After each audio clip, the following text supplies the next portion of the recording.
Adakah program yang telah terlewatkan?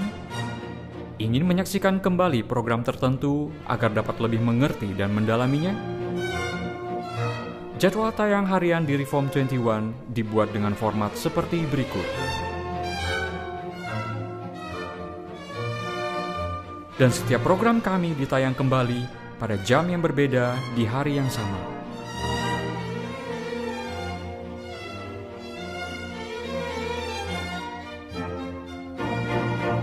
Untuk informasi jadwal tayang kami, silakan klik www.reform21.tv. Kiranya program Reform 21 selalu menjadi berkat bagi Anda sekalian dimanapun Anda berada.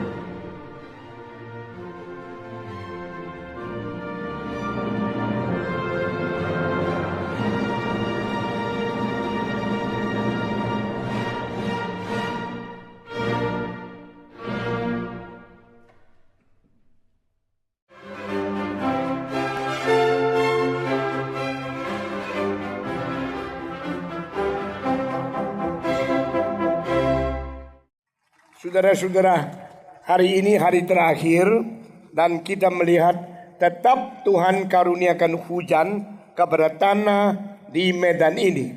Dan Tuhan juga memelihara orang Kristen waterproof yang hari ini bawa payung datang bersama-sama. Kita bersyukur kepada Tuhan. Semua yang kita lihat sekarang akan menjadi sesuatu yang boleh bersaksi bagi anak-anak keturunan kita, bahwa dulu mama saya ikut kebaktian dengan membawa hujan dan keadaan bagaimana deras, mereka tetap berbakti dan mendengarkan firman Tuhan. Kita bersyukur kabar Tuhan. Saudara-saudara, kali ini kita dengan judul Yesus Kristus Juru Selamat, dan kita sudah lewat 2 malam membicarakan tentang soteriologi dan kristologi. Artinya soteriologi dari bahasa Greka, sotir itu adalah juru selamat. Soteriologi adalah ilmu mempelajari tentang pengetahuan juru selamat. Soteriologi. Dan kristologi adalah ilmu mempelajari tentang siapakah Yesus Kristus. Biar kita jangan lupa, kita harus cepat memakai kesempatan, memakai segala sesuatu yang ada pada kita, baik bakat, talenta, waktu, uang, dan kemungkinan dari kesempatan di mana Tuhan masih buka anugerah untuk Indonesia. Indonesia bangsa terbesar keempat di dunia. Sesudah Tiongkok 1,39 miliar. Kedua India 1,1 miliar, dan ketiga Amerika 2,9 miliar, dan Indonesia 2,48 miliar.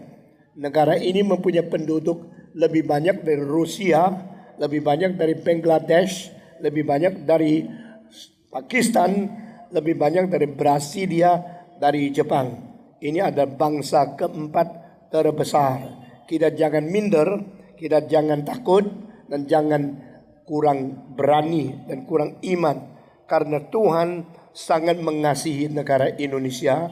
Sumber alam dan sumber daya manusia di negara ini sangat kaya adanya. Kita bersyukur kepada Tuhan. Hari depan Indonesia pasti baik, meskipun setan juga ingin merusak, dan juga orang yang tidak bertanggung jawab ingin mengacaukan Indonesia. Tetapi saya percaya ada sekelompok orang yang sangat-sangat baik, yang mencintai Tuhan, yang mengabarkan Injil, dan yang hidup dengan karakter yang tinggi, yaitu kaum pilihan Tuhan yang jadi orang Kristen yang sejati.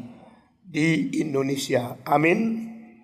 Dan saya mengharapkan anak-anak Indonesia yang muda boleh mempunyai kesadaran untuk melihat apakah yang menjadi sumbangsi kemungkinan potensi yang Tuhan tanam di dalam diri kita masing-masing. Pada waktu saya umur 3, ayah saya meninggal dan mama saya umur 33. Dengan air mata dia berlutut di hadapan Tuhan Yesus, berjanji tidak menikah lagi.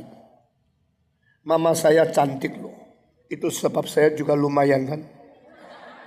Saudara-saudara, umur 33 masih ada pria-pria yang datang mau melamar mama saya.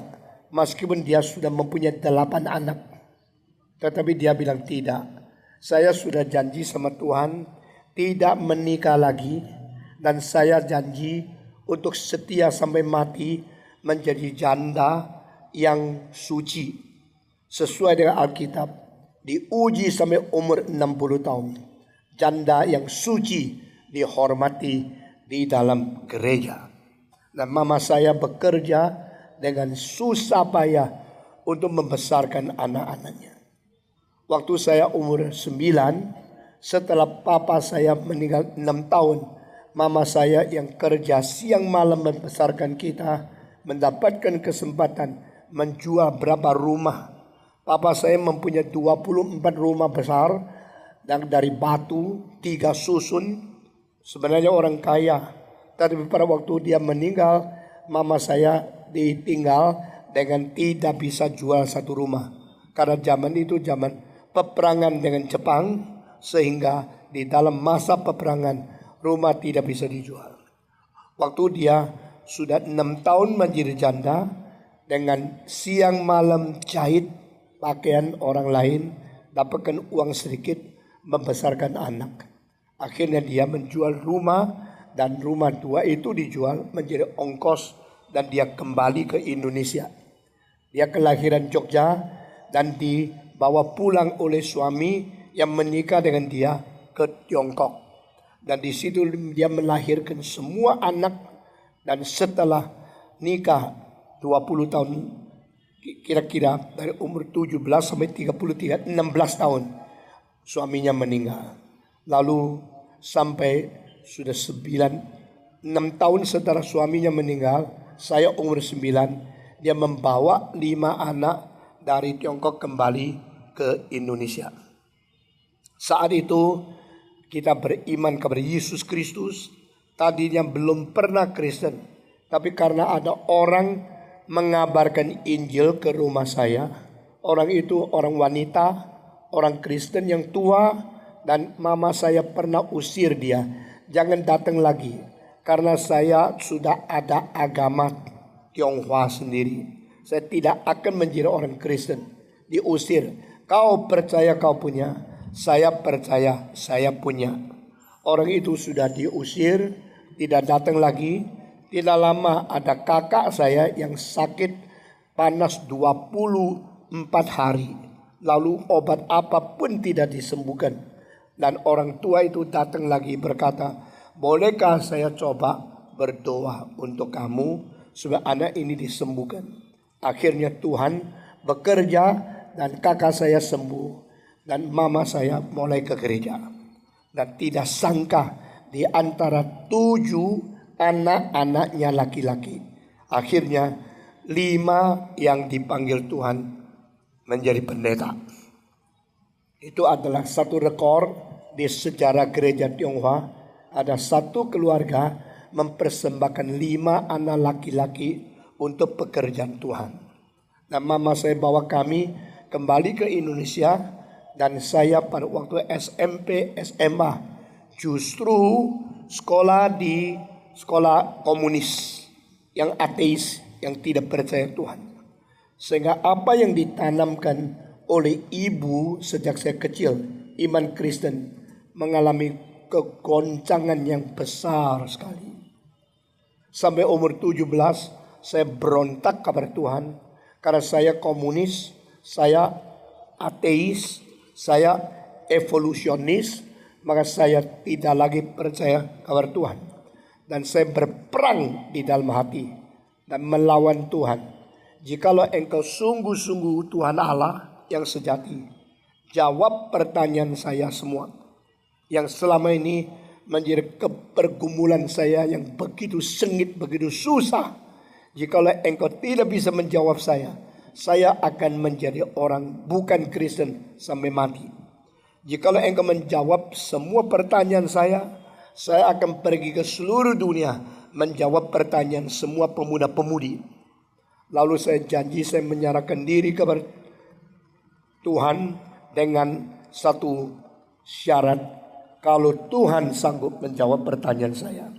Puji Tuhan, di dalam beberapa kebaktian Tuhan pakai hambanya yang sungguh-sungguh bertanggung jawab, sungguh-sungguh mengerti untuk menyelesaikan pertanyaan-pertanyaan saya. Itu sebab saya menyerahkan diri dan dipanggil Tuhan ke seluruh dunia menjawab pertanyaan-pertanyaan pemuda-pemudi yang imannya digoncangkan oleh filsafat, oleh evolusi, oleh komunisme, oleh eksistensialisme, oleh ateisme, oleh dialektikal materialisme. Saudara-saudara, sehingga pada saat waktu Tuhan sudah tiba, tempat-tempat yang memerlukan khotbah saya memanggil saya. Dan saya sudah keliling dunia berpuluh-puluh kali. Sudah pergi ke Amerika mengabari Injil di kota Sam itu lebih daripada 97 kali keliling dunia. Dan selama 53 tahun setengah saya melayani Tuhan, saya sudah berkhotbah lebih dari 32.000 kali dan mencapai pendengar lebih daripada 30 juta manusia. Saudara-saudara, hanya di kota di Amerika saja saya sudah pernah keliling lebih 100 kota. Dan di Indonesia dari Aceh sampai Papua saya berkhotbah di puluhan kota dan di dalam lebih daripada 1.000 gereja. Tuhan memimpin sampai saya sekarang sudah tua dan saya melihat murid-murid saya mulai mengikut langkah saya mengabarkan Injil. Dan di mana saya pergi, selain saya mengabarkan Injil, memberitakan Kristus, menjelaskan siapakah juru selamat yang sejati, saya juga menantang manusia. Maukah engkau sama-sama melayani Tuhan? Maukah engkau menyerahkan diri menjadi hamba Tuhan? Banyak pemuda-pemudi selesai SMA mulai cari pekerjaan. Selesai universitas cari pekerjaan yang gajinya besar. Lalu kalau sudah berusaha dengan mendirikan satu perusahaan, selalu minta cepat-cepat menjadi kaya. Sesudah itu sampai mati, hidupnya yaitu untuk uang. Saya tanya, apakah itu arti satu-satunya hidup? Mengapa kalau dapat uang senang? Kalau tidak dapat uang rasa gagal? Mungkinkah engkau mendapatkan sesuatu yang lebih bernilai tinggi daripada hanya sekedar uang? Pada waktu Petrus yang sukses, bagaimana tahu Petrus sukses? Karena waktu dia ke Yerusalem, dia diizinkan bawa peso. Orang Galili datang ke Yerusalem kecuali dia ketua dari masyarakat atau ada pimpinan yang penting, diberikan izin oleh orang Romawi boleh pegang peso. Yang lain tidak bisa. Saudara-saudara, dan Petrus waktu Yesus berkata, juallah pakaian, belilah peso. Dia bilang di sini ada 2 peso. Yesus mengatakan cukup. Karena Tuhan perjuangannya bukan dengan senjata, tapi dengan kuasa Roh Kudus. Saudara-saudara, Petrus yang begitu penting, yang adalah pemimpin masyarakat yang Galilea, mungkin dia punya honor besar, dia punya hasil penjualan ikan banyak. Yesus Kristus berkata, Petrus, ikutlah aku akan menjadikan kamu penangkap manusia, bukan lagi nelayan yang menangkap ikan. Petrus langsung serahkan semua. Kapalnya diserahkan kepada orang lain. Usahanya yang sukses diserahkan kepada orang lain. Dia dengan kedua tangan yang kosong mengikut Yesus untuk menjala manusia, bukan menjala ikan.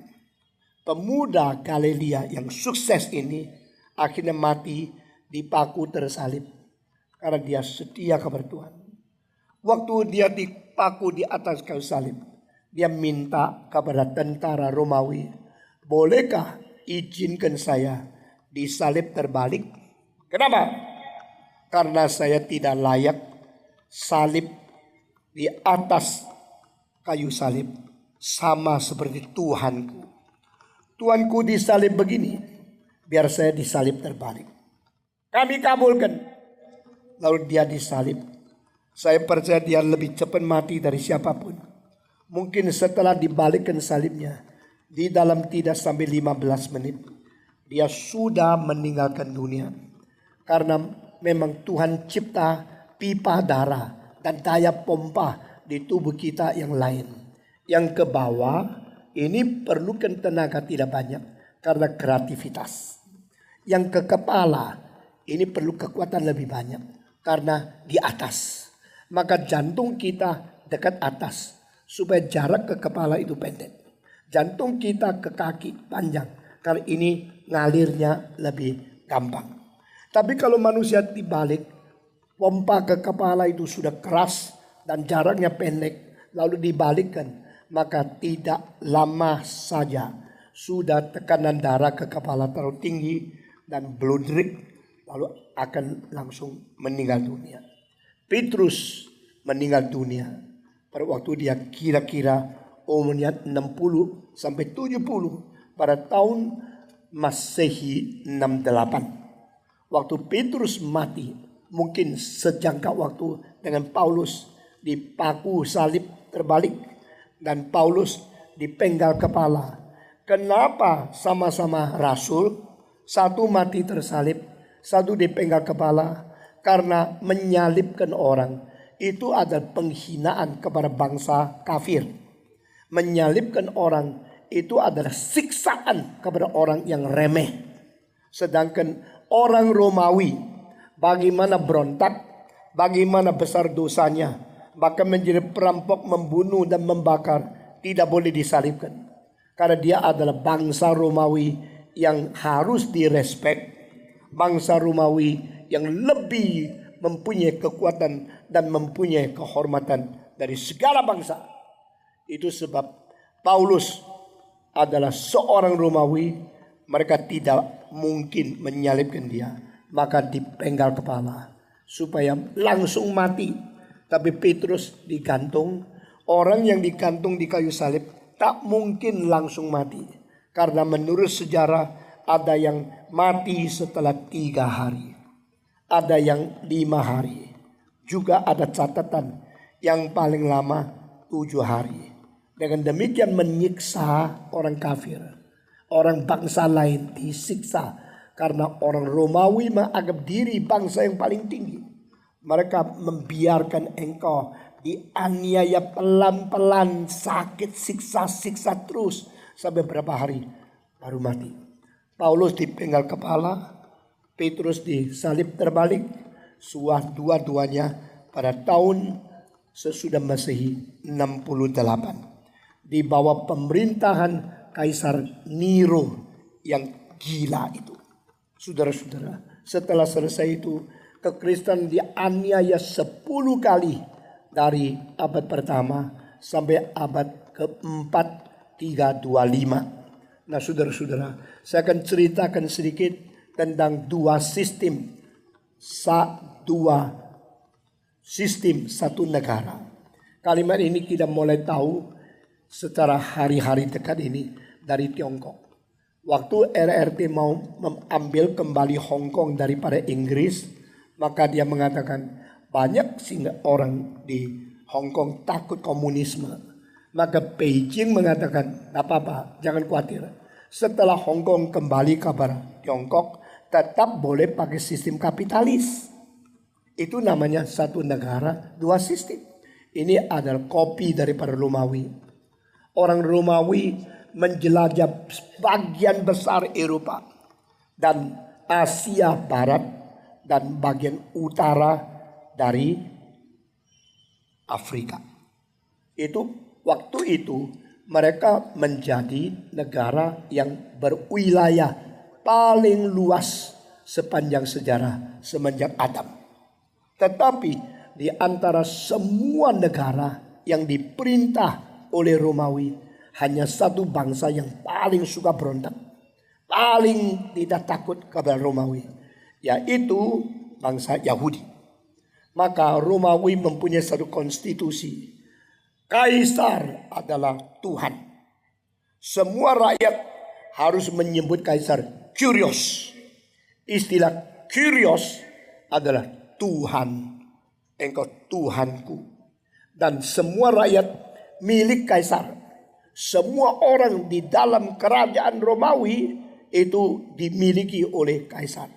Kaisar berhak pinjam istrimu tidur satu malam. Kaisar melihat seorang anak gadis yang cantik sekali. Dia pakai dulu 3 hari. Baru serahkan kembali, engkau boleh nikah. Ini dilakukan oleh seorang kaisar yang namanya Caligula. Nah saudara-saudara, ini semua tercatat di sejarah. Maka dia mempunyai kuasa begitu besar. Mereka percaya kepada dewa Greka. Dan mereka menganggap kaisar adalah dewa yang menjadi manusia. Itu sebab pada waktu orang Kristen, khususnya orang Yahudi, menyembah Yehova, beriman hanya kepada satu-satunya Allah yang esa, mereka tidak mau panggil Kaisar Kyrios. Mereka tidak mau taat bahwa mereka mempunyai Tuhan namanya Kaisar di Roma. Maka mereka dibunuh, dibantai.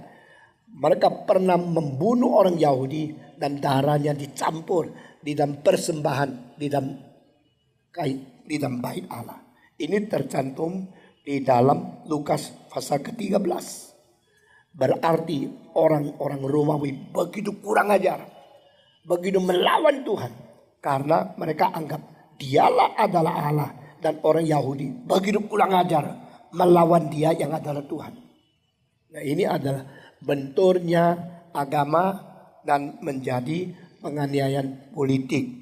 Nah, saudara-saudara, hari ini saya minta pimpinan Tuhan untuk memberikan pengertian dan memberikan kepada engkau apa artinya menjadi orang Kristen melalui fakta-fakta sejarah dan komentar yang seperlunya kepada engkau. Lalu di antara semua bangsa yang dimiliki kerajaan Romawi, satu-satunya tempat yang perlu kekuatan militer untuk menekan itu bukan Mesir, bukan Babilonia, bukan Cekoslovakia sekarang, bukan Turki sekarang, tetapi adalah Yerusalem.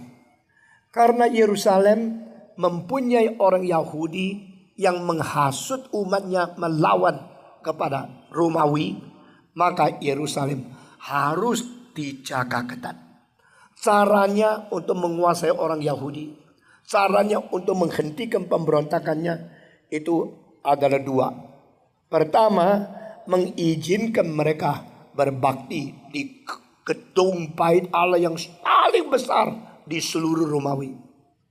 Saudara, kalau sekarang sampai di Roma, sampai di tempat mana saja yang pernah dijajah oleh Romawi, tidak menemukan tempat untuk ibadah yang lebih besar daripada bait Allah di Yerusalem. Berapa besar tanah yang diperbolehkan orang Yahudi berbakti kepada Yehova? Tanah itu namanya Temple Mount atau Bukit Bait Allah. Bukit Bait Allah sampai sekarang sama besarnya seperti dulu, adalah 4 kali lapangan sepak bola. Sedangkan di Delphi, Greka menyembah Allah. Di Olympus, tempat kuil untuk agama mereka kecil-kecil. Di Roma, tempat menyembah Allah yang paling besar itu namanya Pantheon. Sekarang masih ada gedung itu, yang satu lubang saja. Di seluruh gedung cuma satu lubang angin, tidak ada jendela, lubang langit. Itu kecilnya mungkin satu lapangan Merdeka bisa isi 8 gedung itu.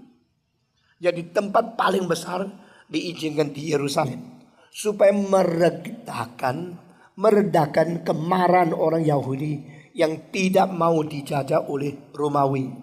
Nah ini, maka bait Allah itu dipakai uang, batu, dan kekayaan sebesar mungkin untuk mentenangkan orang-orang beragama. Politik memakai agama. Ini sering terjadi di dalam segala zaman. Waktu Yesus lahir, politik menipu rakyat dengan pakai agama. Waktu Yesus mati, agama menipu rakyat dengan pakai kuasa politik. Apa artinya? Waktu Yesus lahir, Roma mempergunakan Herodes untuk mengekang, untuk menekan, untuk menguasai seluruh orang yang beribadah kepada Allahnya Abraham. Dengan kasih satu bait Allah yang besar. Supaya mereka rela kamguan untuk menyerahkan diri kepada kuasa politik. Padahal orang Yahudi itu sangat marah. Tapi tidak bisa apa-apa. Meskipun kaisar tidak baik, toh memberikan bait Allah yang paling besar. Supaya kita boleh menyembah Tuhan Allah. Ya sudahlah, biar dia sudah toleran dalam hal ini. Kita bersyukur bisa melayani Tuhan dengan bait Allah yang begitu besar. Tetapi sesungguhnya bait Allah yang didirikan lebih dari 64 tahun baru jadi. Setiap batu 5.000 kilo, 5 ton. Akhirnya pada tahun 70 sesudah Masehi diizinkan oleh Tuhan untuk dibakar habis. Karena motivasi pelayanan tidak beres. Meskipun Herodes sukses besar, bikin bait Allah besar, Tuhan tidak mau pakai. Akibatnya adalah abad pertama tahun 70 bait Allah dibakar habis dan menemukan ada emas yang mengalir dari semua sambungan batu-batu. Lalu Jenderal Titus memerintahkan turunkan batu, tidak boleh satu batu ditumpuk di atas batu yang lain. Semua harus dirobohkan.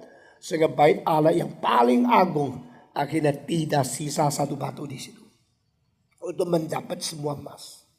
Ini adalah cara pertama. Orang Yahudi tidak mau takluk kepada kaisar. Maka hibur mereka. Kasih bait Allah yang besar. Supaya membius hati mereka. Cara kedua. Di dalam seluruh kerajaan Romawi. Hanya orang Yahudi tidak perlu menyebut kaisar Tuhan. Karena mereka mengatakan Tuhan hanya satu. Tidak boleh kami menyembah akan Tuhan yang lain.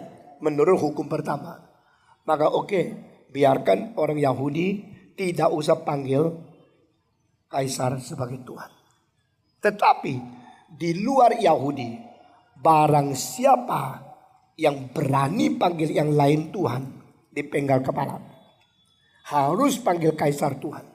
Kerajaan Romawi begitu keras, begitu ketat, dan melakukan hukuman begitu kejam. Sehingga semua bangsa panggil kaisar Tuhan, Tuhan, Tuhan. Yahudi tidak perlu. Nah di sini kita melihat kerajaan Romawi mempunyai dua sistem. Sistem pertama, semua harus panggil kaisar Tuhan. Sistem kedua, orang Yahudi boleh tidak percaya dan panggil kerajaan Romawi kaisarnya Tuhan. Dua sistem. Satu negara dua sistem. Mulai daripada kerajaan Romawi. Saudara-saudara.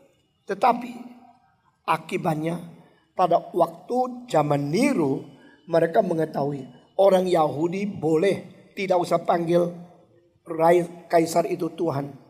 Tetapi siapa orang Yahudi? Ternyata orang Yahudi sudah menjadi dua macam. Semacam Yahudi yang menyebut Allah di surga itu Tuhan.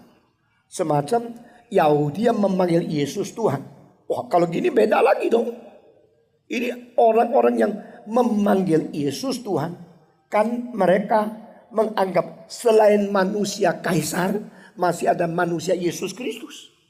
Kalau begini, Yesus menjadi saingan daripada Romawi. Yesus merebut ketuhanan daripada kaisar. Kalau begini, orang Yahudi memang boleh tidak usah panggil kaisar Tuhan. Tetapi orang Yahudi tetap dua macam. Kalau satu macam yang menyembah kepada Allah di surga, itu tidak kelihatan. Allah surga tidak ada yang orang lihat kok. Engkau menyembah Yehova, silakan. Tapi engkau menyembah Yesus tidak bisa. Karena Yesus satu orang yang dilahirkan di Bethlehem, dibesarkan di Nazaret, dan dia mengajar Yerusalem. Dia adalah manusia yang hidup, yang ada tubuh. Engkau panggil dia Tuhan, berarti engkau melanggar sistem dua macam itu. Nah saudara-saudara, saya mau tanya, waktu Pilatus menanya Yesus, lalu Yesus jawab satu jawaban. Setelah itu Pilatus menyerahkan Yesus untuk dipecut dan dianiaya. Pertanyaan itu apa? Pilatus tanya Yesus apa? Engkau sudah lama jadi Kristen kan? Tetapi saya kalau uji engkau banyak yang tidak mengerti Alkitab. Bahkan banyak lulus sekolah teologi tidak mengerti Alkitab. Saya tanya, kalimat apa yang Petrus tanya-tanya Yesus tidak jawab? Akhirnya tanya satu pertanyaan, Yesus jawab. Pertanyaan apa? Kau raja orang Yahudi kah? Betul gak? Masih ingat? Yesus mengatakan tidak. Atau mengatakan seperti kata Tuhan. Jawab Yesus apa? Seperti kata Tuhan, saya raja Yahudi. Semua orang politikus, mereka pentingkan kuasa politik. Seperti banyak orang dagang, bukan sungguh-sungguh cinta Tuhan. Pokoknya kalau bisa percaya kepada Tuhan dapat uang lebih banyak, itulah agamaku. Mereka hatinya di uang, politikus hatinya di kuasa, bukan di Kristus. Maka pada waktu Pilatus menanya kepada Yesus, engkaukah raja Yahudi? Karena kalimat ini menyangkut pemberontakan orang Israel terhadap kerajaan Romawi. Kalau engkau orang Yahudi dan engkau berani mengatakan dirimu raja, berarti engkau adalah pemberontak kerajaan Romawi, harus dibunuh mati. Pertanyaan Pilatus kepada Yesus adalah, kau raja Yahudi kah? Tetapi pertanyaan daripada imam besar orang Yahudi kepada Yesus apa? Kau anak Allah kah? Kenapa? Kalau di Yahudi ada raja baru, berarti kerajaan Romawi diancam. Jikalau di Yahudi ada anak Allah, berarti Allah mereka yang esa diancam. Jadi orang politik pentingkan politik, orang agama pentingkan agama. Pilatus tidak mau ada raja di Israel yang melawan kaisar. Dan imam besar tidak mau ada orang katanya ada anak Allah yang berlawanan dengan agama orang Israel. Itu sebab dua pertanyaan yang paling penting semua dijawab oleh Yesus. Seperti kata Tuhan, dia mengaku dia orang Yahudi, dia raja orang Yahudi. Dia mengaku dia Allah dan dia anak Allah. Sehingga kedua jawaban yang begitu berani mengakibatkan Yesus harus mati. Nah sudah dengar kalimat di bawah ini. Itu sebab Pilatus menyetujui untuk menyalibkan Yesus. Tetapi waktu Pilatus menyetujui, dia bukan menyalibkan sendiri. Dia bukan melakukan sendiri. Dia diminta izin oleh orang Yahudi. Pilatus mengatakan tidak bisa dong. Saya tidak menemukan orang ini bersalah apa. Saya tidak mengetahui dan tidak mendapat sesuatu hasil pemeriksaan dia berdosa mati.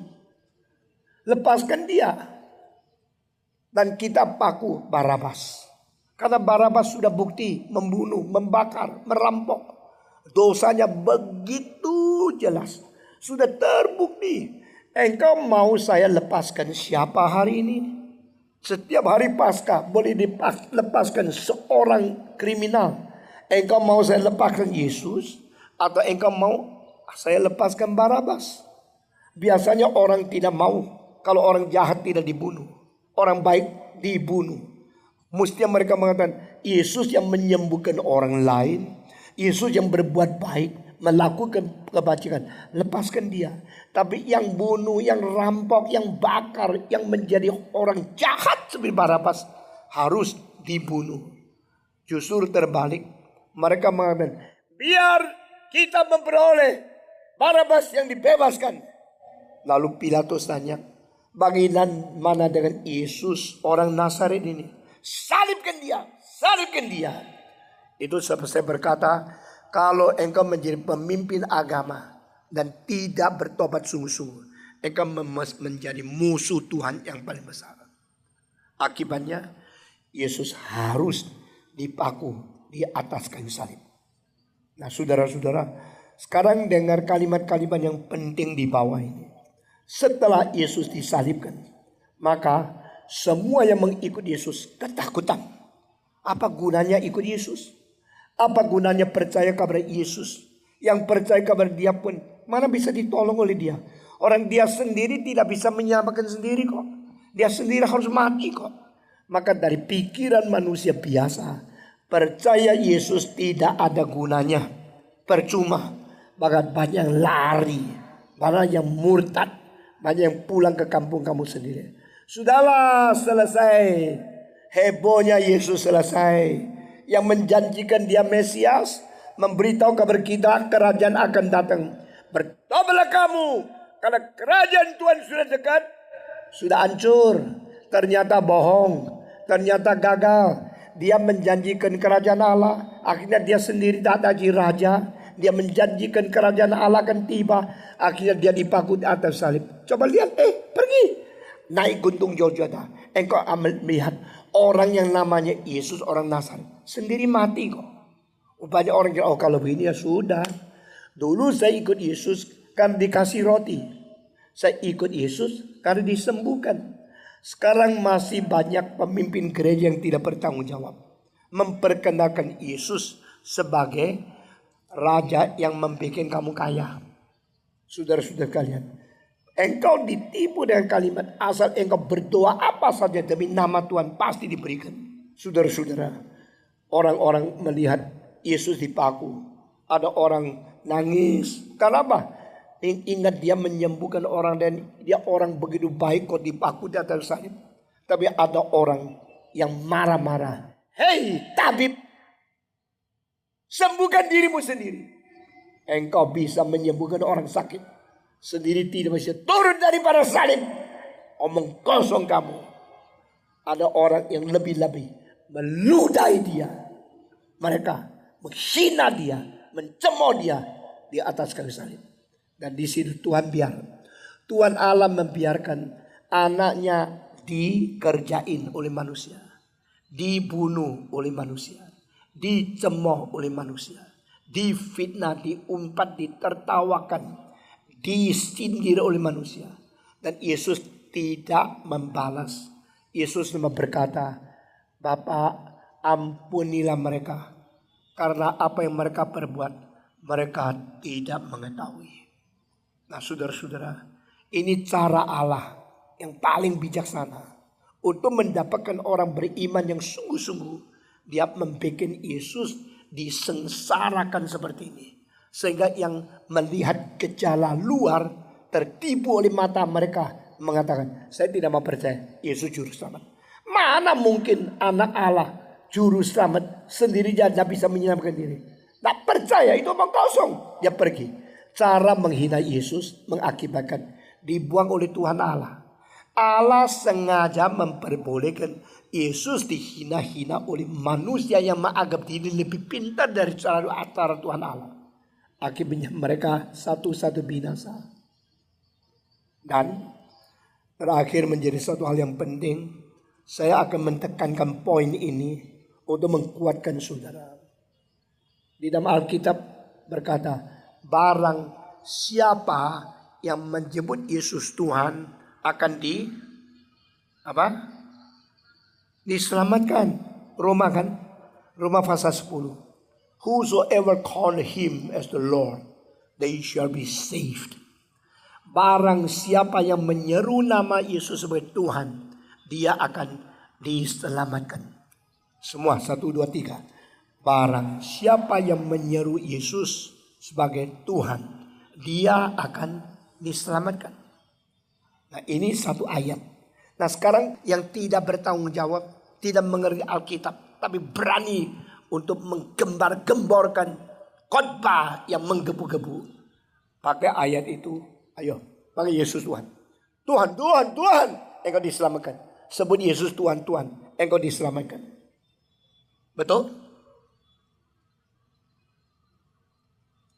Firman Tuhan yang mengatakan, barang siapa menyeru Yesus sebagai Tuhan diselamatkan. Tuhan bohong tidak? Tuhan bohong tidak? Tidak. Kalau Tuhan mengatakan kalimat itu, berarti betul dong. Barang siapa menyebut Yesus sebagai Tuhan, dia pasti diselamatkan. Ini menurut janji dari Tuhan Allah kepada seluruh dunia. Kalau begini menjadi pendeta, tidak usah belajar teologi. Pokoknya ikut ayat aja. Ayo seru nama Yesus Tuhan. Tuhan, engkau diselamatkan. Saya kasih tahu, tidak. Loh, Pak Stephen Tom berani melawan Yesus ya? Berani melawan kitab suci. Bukankah Paulus mengatakan barang siapa menyebut Tuhan, dia diselamatkan. Kenapa Stephen Tom bilang tidak? Bukan saya bilang tidak. Yesus bilang tidak. Masa Yesus bilang tidak? Yesus bilang tidak. Di mana Yesus bilang tidak? Di Matius pasal 7. Yesus berkata, jangan kira semua yang menyebut saya Tuhan, Tuhan akan masuk ke dalam kerajaan surga. Jangan kira semua yang menyebut saya Yesus Tuhan akan masuk ke kerajaan surga. Dengan sesungguh-sungguhnya aku berkata kepadamu, pada hari itu akan banyak orang datang kepadaku. Oh Tuhan, bukankah demi namamu kami telah melakukan mujizat? Oh Tuhan, bukankah demi namamu kami telah bernubuat? Oh Tuhan, bukankah demi namamu kami telah menyembuhkan orang sakit? Oh Tuhan, bukankah demi namamu kami telah mengusir setan? Bukan saja demi nama. Betul-betul setan diusir. Betul-betul penyakit disembuhkan. Betul-betul mujizat dilakukan. Dan betul-betul mereka bernubuat. Sehingga 4 macam orang ini, mereka membuat kebaktian. Datang kepada Tuhan, semua sakit disembuhkan. Datang kepada Tuhan, akan melihat mujizat Tuhan dilakukan. Datang kepada Tuhan, panggil Yesus Tuhan. Engkau akan mendapatkan anugerah dari Tuhan. Mengusir setan, menyembuhkan orang sakit, bernubuat, dan demi nama Yesus mereka telah sukses di pelayanan-pelayanan seperti ini. Lalu Yesus berkata, saya akan jawab mereka, pergilah engkau yang berbuat jahat, karena aku tidak pernah mengenal engkau. Ada hamba Tuhan yang melakukan mujizat, Yesus tidak pernah mengenal dia. Ada orang yang bernubuat, Yesus tidak pernah mengenal dia. Ada orang-orang yang pelayanan begitu sukses, Yesus bilang, aku tidak pernah kenal kamu. Loh, bukankah aku menyeru Tuhan, Tuhan, Tuhan? Yesus berkata, dengan sesungguhnya aku berkata kepadamu, jangan kira mereka yang menyebut Tuhan, Tuhan, Tuhan pasti masuk ke dalam kerajaan Allah. Hanyalah orang-orang yang melakukan kehendak Allah, mereka akan masuk ke dalam kerajaan Allah. Alkitab memang tidak gampang dimengerti ya. Itu sebab jangan kira engkau ikut kuliah di teologi ya. Lalu engkau sudah dapat SKS, engkau sudah dapat itu angka yang cukup banyak, engkau sudah selesai lulus, engkau hamba Tuhan. Itu penipuan diri. Yesus berkata, hanya mereka yang melakukan kehendak Tuhan, mereka masuk ke dalam kerajaan Allah. Jadi banyak orang Kristen palsu. Tapi engkau bilang Kristen palsu, dia juga tandanya salib, dia juga namanya menyeru Tuhan, mulutnya mengabarkan Injil, kelihatan giat sekali. Perkataan di bawah ini perhatikan. Itu sebab pada abad pertama, setelah diselidiki dan setelah diketahui ada semacam orang tidak mau menyebut Kaisar Tuhan. Bukan hanya orang Yahudi, tapi orang Yahudi dan orang Samaria yang menyebut Yesus sebagai Tuhan. Maka sistem dua di bawah satu negara, prinsip Romawi, sekarang mulai diteliti lagi. Jadi orang Yahudi yang menyebut Allah di surga sebagai Tuhan, tidak usah dianiaya. Itu sudah ikat di dalam janji satu negara dua sistem. Tetapi orang Nazaret yang disebut oleh mereka Tuhan, itu Yesus berdaging. Itu seorang yang dijunjung, pengikutnya makin banyak. Akhirnya goncanglah kerajaan Romawi. Sekarang kita sudah ikat perdamaian dengan orang Yahudi. Perbolehkan mereka baik Allah. Perbolehkan mereka menyebut Allah itu Tuhan. Tak usah panggil orang-orang, tak usah panggil kaisar Tuhan. Tetapi orang Yahudi tidak pernah memenangkan orang Romawi menjadi agama Yahudi. Orang Yahudi tidak mungkin sukses merambet agama mereka ke negara lain. Sedangkan orang Nazaret yang kita sudah paku di atas kayu salib, sudah mati kok tetap dipanggil Tuhan. Sudah mati, mereka percaya dia bangkit. Ini yang merembet. Agama Kristen merembet ke Libanon, pergi ke Samaria, pergi ke Galilea, pergi ke provinsi yang lain, pergi ke itu Sidon, pergi ke tempat-tempat yang lain, ke Tirus, pergi ke akan Romawi, pergi ke Galatia, pergi ke Turki, pergi ke tempat-tempat yang jauh di Eropa. Sekarang gemetarlah kerajaan Romawi. Lalu dia tanya, kamu panggil kaisar sebagai Tuhan? Tidak. Kenapa? Karena saya panggil Yesus sebagai Tuhan. Kalau begini, penggal kepala. Itu sebab kekristenan dianiaya 10 kali besar-besaran oleh Nero, Trajanus, Vespasianus, oleh raja-raja kaisar Romawi, terus menerus sampai pada Diocletianus, sampai pada abad keempat tahun 35 pada waktu kaisar yang namanya Konstantinus sendiri bertobat menjadi Kristen, baru berhenti, tidak lagi menganiaya orang Kristen. Kenapa?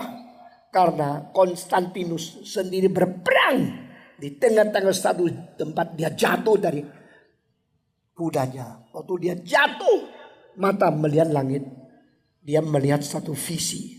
Tuhan Yesus menyatakan diri kepada dia, dan ada salib yang dilihat di atas angkasa, dan suara berkata, bersandarkan Yesus yang tersalib, engkau akan menang. Mulai hari itu dia coba-coba berdoa kepada Yesus.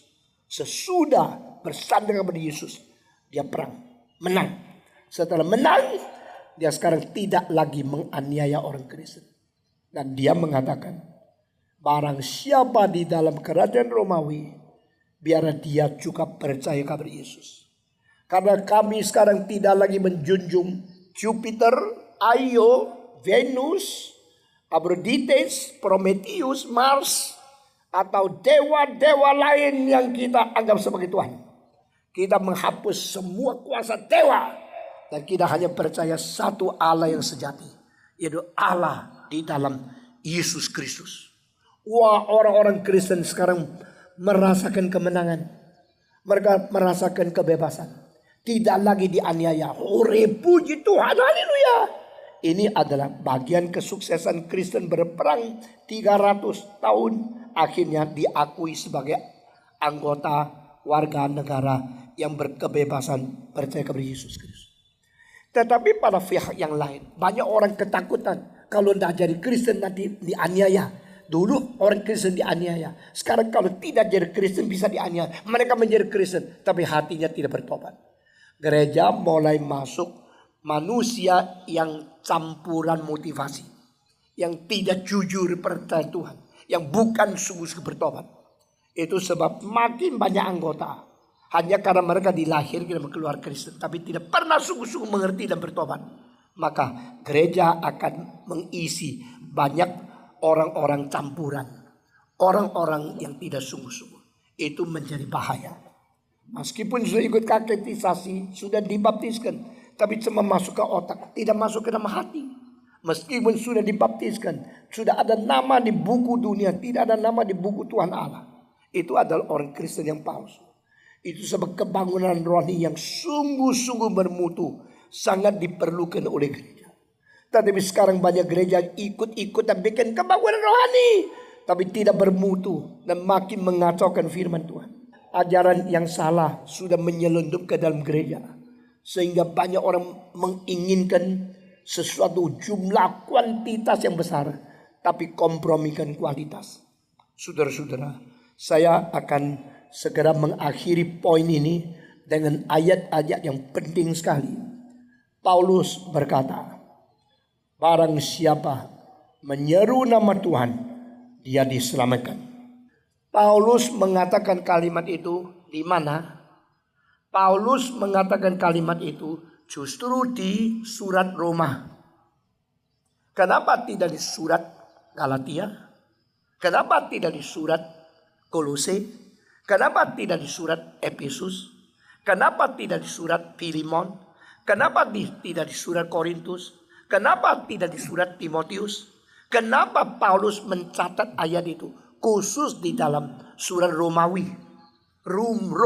Surat Roma. Kenapa? Karena ini adalah institusi kerajaan Roma. Orang Kristen di Roma harus mengerti ayat ini. Ayat apa?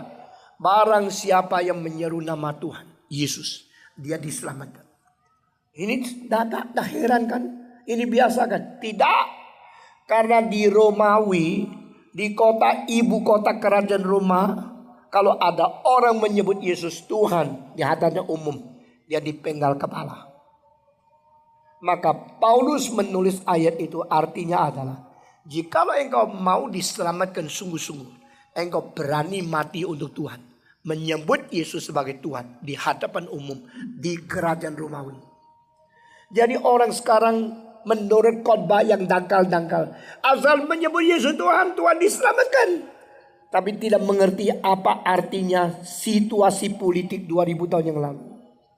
2000 tahun yang lalu, barang siapa berani menyebut Yesus Tuhan, berarti dia sedia mati.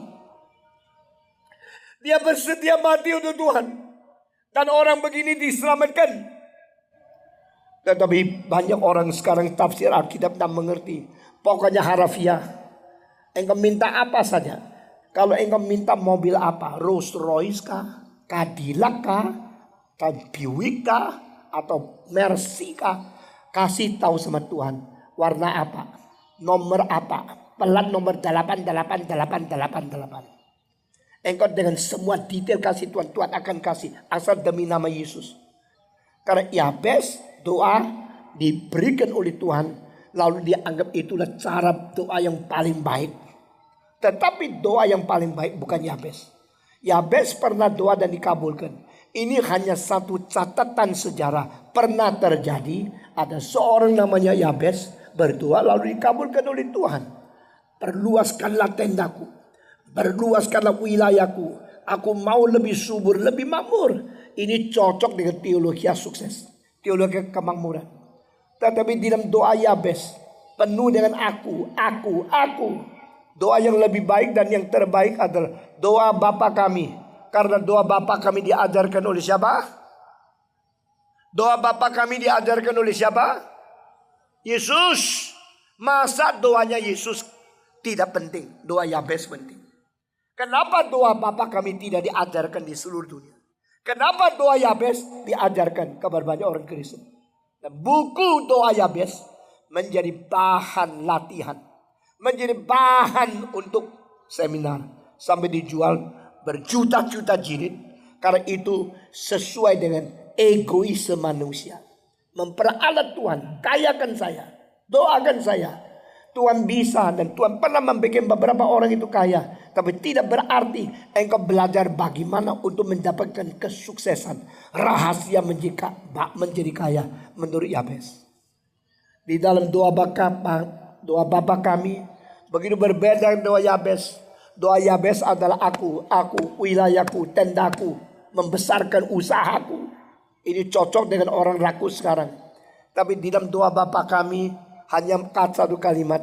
Makananku yang ku perlukan hari ini, berikanlah secukupnya kepadaku. Lalu yang lain, namamu dipermuliakan. Kerajaanmu datang. Kehendakmu jadi. Karena engkaulah yang mempunyai kerajaan-Mu, kuasa-Mu, kemuliaan-Mu sampai selama-lamanya. Saudara-saudara, jelas sekali ya, firman yang sejati membicarakan Tuhan sebagai pusat. Firman yang palsu membicarakan manusia sebagai pusat alam semesta. Lalu dengan keuntungan diri mempergunakan, memperalat, memanipulasi agama Kristen untuk mencapai motivasi egoisme yang tidak pernah puas-puas. Itulah tipuan dari para setan. Kenapa menyebut nama Tuhan? Karena sedia mati. Orang yang menyebut Yesus Tuhan dan tidak mau menyebut Kaisar Tuhan, orang itu pilih di antara dua ini. Saya mau Yesus atau saya mau Kaisar. Saya mau kerajaan surga atau mau aman di dalam kerajaan Romawi. Di antara pilih dua itu, orang mengatakan, saya ambil keputusan. Saya panggil nama Yesus sebagai Tuhanku. Orang itu akan dipenggal kepala. Nah, orang macam ini yang diselamatkan. Sehingga sangat berbeda engkau mengerti kitab suci. Meskipun kitabnya sama, khotbah dengan ayat yang sama, baca dengan huruf yang sama, tapi pengertian yang disadarkan oleh Roh Kudus akan membuat kita bertanggung jawab dan seumur hidup sesuai dengan kehendak Tuhan. Saudara-saudara, Yesus Kristus juru selamat. Yesus Kristus juru selamat satu-satunya. Yesus Kristus juru selamat sampai selama-lamanya. Yesus juru selamat yang kekal. Tetapi Yesus menyelamatkan mereka yang benar-benar mengetahui bahwa Dia adalah Tuhan. Yesus menyelamatkan mereka yang menyebut Dia sebagai Tuhan dengan bersedia mau dibunuh, mau pikul salib, mau bakti syahid, mau curahkan darah, mau berkorban untuk membuktikan dia sungguh-sungguh taat dan sungguh-sungguh iman, sungguh-sungguh kepada Tuhan. Saudara, apakah kita mengerti apakah yang disebut iman kepada Yesus Kristus? Apakah kita sadar apa artinya pikul salib?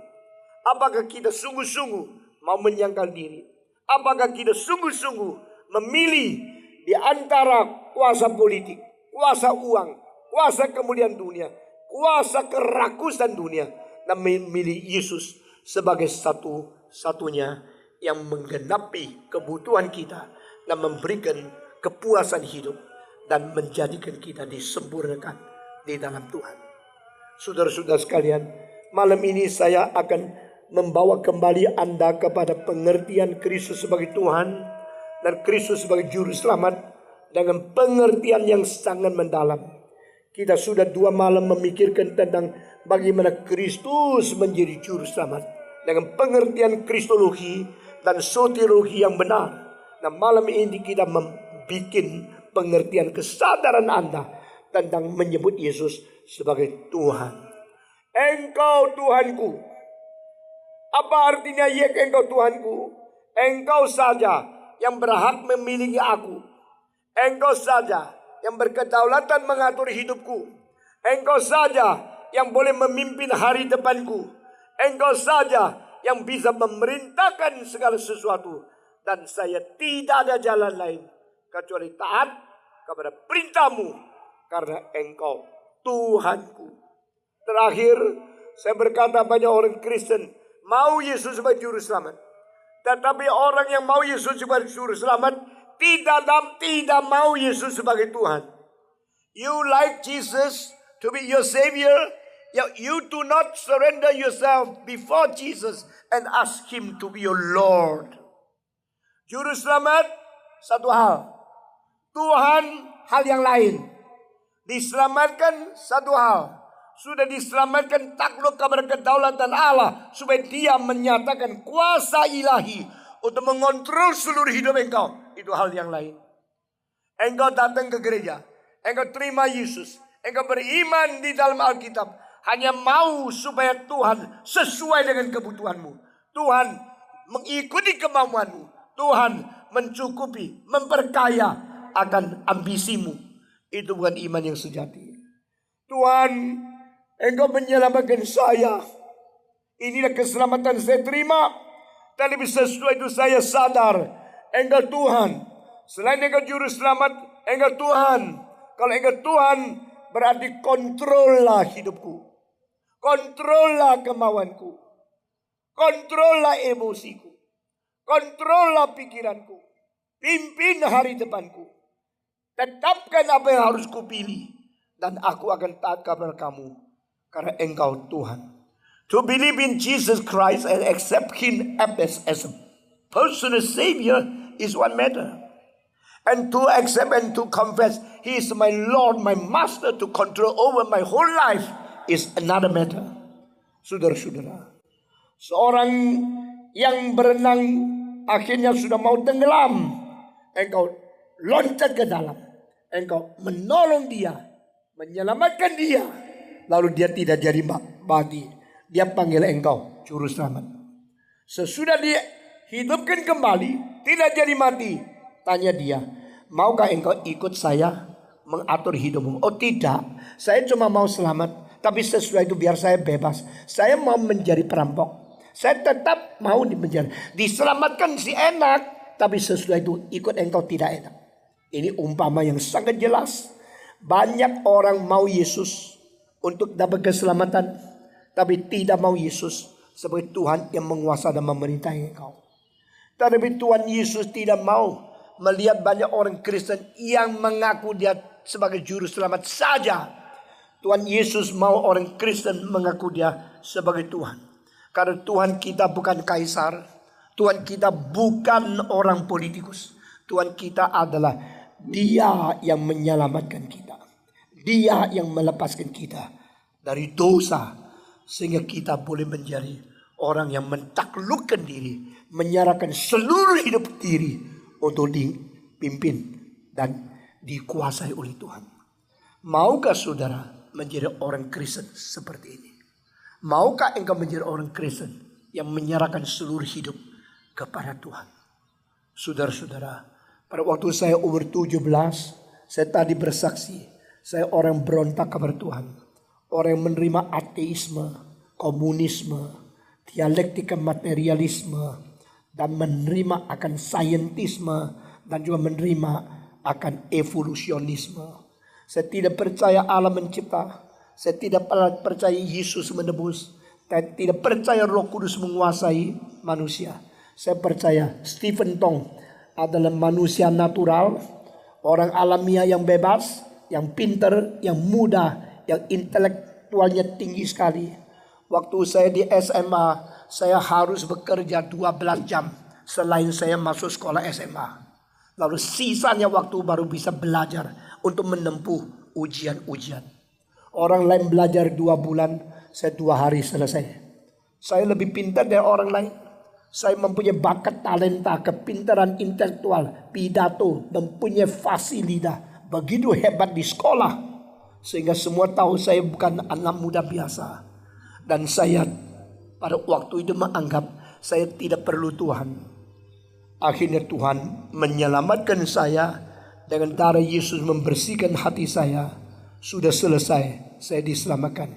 Saya berkata, Tuhan, sisa hidup saya menyerahkan diri untuk dipakai Tuhan. Saya seumur hidup akan menjadi hamba-Mu. Saya akan pergi ke seluruh dunia menjawab pertanyaan. Saya akan pergi mengabar Injil dengan susah payah, dengan berkeringat, dengan capek, asal orang bisa mengenal Tuhan Yesus. Itu sebab hari ini, sampai hari ini, saya berada di mimbar untuk manusia seluruh dunia. Saudara-saudara, saya mau tanya, sudahkah engkau mengenal Tuhan Yesus?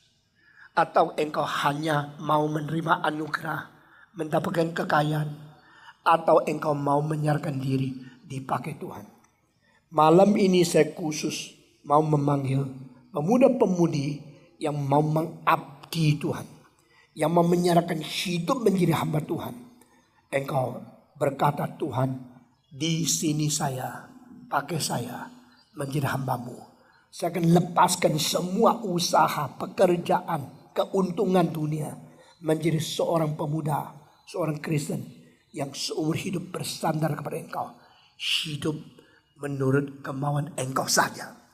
Adakah orang demikian? Sekarang kita akan tundukkan diri kepada Tuhan. Mari kita berdoa, semua tunduk kepala. Tuhan, berkatilah kami yang sudah dimiliki oleh Tuhan melalui janji di dalam keinsyafan pengertian akan Kristus sebagai Tuhan. Kami menaklukkan diri berpatuh di bawah kedaulatan dan perintah Tuhan. Melalui kesadaran pengertian kebangunan rohani seperti ini, Tuhan timbulkan manusia yang sungguh-sungguh gigih, sungguh-sungguh tegar, sungguh-sungguh beriman dan berani menjadi saksi Kristus untuk mengabarkan Injil, meninggikan salib Kristus di seluruh Nusantara. Pakailah pemuda-pemudi yang maju ke depan hari ini menjadi laskar Kristus sampai berjumpa dengan Tuhan. Amin.